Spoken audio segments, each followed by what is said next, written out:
Americans consume nearly 135 billion gallons of gasoline a year. That's an average of 369 million gallons of gas a day. With those numbers, it's safe to say that the United States is the world's largest consumer of gas. In June of 2022, gasoline prices surged to an all-time high, exceeding $5 a gallon, a sharp increase hitting Americans' wallets hard. So, why does the price of gas fluctuate?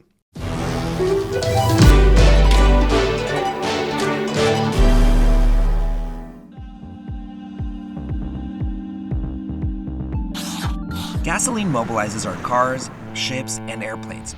It gets us and the things we need from point A to point B. And it is what has allowed us to become a globalized world. Gasoline is derived from crude oil. So in order to understand how we got here, we need to go back to the beginnings of oil. Records show crude oil was used by the Iroquois natives in North America as far back as the 1400s, for mosquito repellent, salves, and tonic. By the late 18th century, white settlers had gotten their hands on oil and began using it to light oil lamps and lanterns. In search of more oil for lighting, a man named Edwin L. Drake struck oil in 1859 in a town called Titusville, Pennsylvania. Soon after, the modern oil industry officially took off. The discovery brought an oil rush to western Pennsylvania that lasted until 1901 and created roads, towns, and an overall infrastructure to support the boom. By 1870, the Standard Oil Company was founded. It became the largest corporation in the world. With fears that oil would run out, the United States began searching for the black gold in other parts of the world. 7 multinational companies began leasing land in foreign countries to drill, refine, and produce oil. They would split the profits with a host country. This relationship led to 85% of the oil industry being controlled by these 7 companies nicknamed the Seven Sisters. These 7 companies determined the level of oil produced, the price to sell it on the world market, and its worldwide distribution. This control allowed the world's biggest consumer, the United States, to keep the price of gas down to a favorable number. But this relationship with Western companies wasn't a fair deal for Middle Eastern oil-producing companies. Soon after, Middle Eastern nations eliminated the private business of oil in their countries and put the oil industry under the control of their own governments. This process is known as nationalization. This decision changed the marketplace. The US, the world's largest oil consumer and producer, was no longer in control of pricing.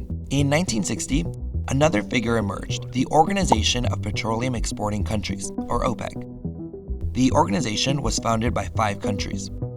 OPEC sought to gain more control over prices by coming to a mutual agreement on the amount of oil each country produced and at what price they were willing to sell it. This dynamic was created in order to maximize profits. Today, it has 13 members and controls nearly 82% of the world's known oil reserves.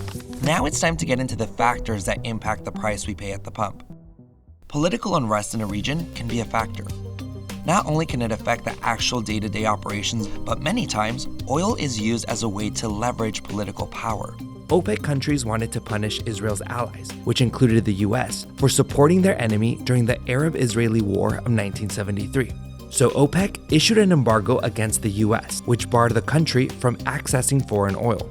That, paired with the fact that oil production in the United States was dramatically decreasing, caused the cost of gas to skyrocket and resulted in the 1973 oil crisis. Plain truth is that we will never be completely strong at home or secure abroad until we have at last solved our nation's excessive dependence on imported oil. Another factor that affects gas prices is the basic theory of supply and demand. If supply is high and demand is high, prices go down. If supply is low and demand is high, prices go up. Take, for example, the expansion of commercial technologies like hydraulic fracking in the United States. Hydraulic fracking is the process of drilling into shale rock and extracting oil. Essentially, it's another way to derive oil and gas. So when the US started using fracking technology stateside, it was able to increase supply. At the same time, the country was experiencing an increase in energy-efficient vehicle usage. This all caused the demand for oil and its price to drop. Complete about change in the strategy going forward. Led by Saudi Arabia, the 12 nations of OPEC decided to leave production where it is. And then there are simply less predictable global factors. Stay at home. That is the order tonight from 4 state governors as the coronavirus pandemic spreads. New York, California, Illinois, and Connecticut all ordering non-essential employees to stay home. The coronavirus pandemic put the world at a standstill. Americans stopped driving and traveling. This meant that there was an oversupply of oil available and not enough consumption. Prices dropped to below $0 a barrel, therefore rendering it worthless. But like clockwork, once the world began operating normally again, the demand for oil returned. People went back to work, took their cars to the road, and airplanes began filling up again. And today, we're seeing even higher prices as a result of the war between Ukraine and Russia. As you can see, there are so many factors and players across the world that affect the price we pay at the pump. And before we know it, we could be faced with low prices again, only to be met with high prices after that. It's a never-ending cycle that can be difficult to control and predict.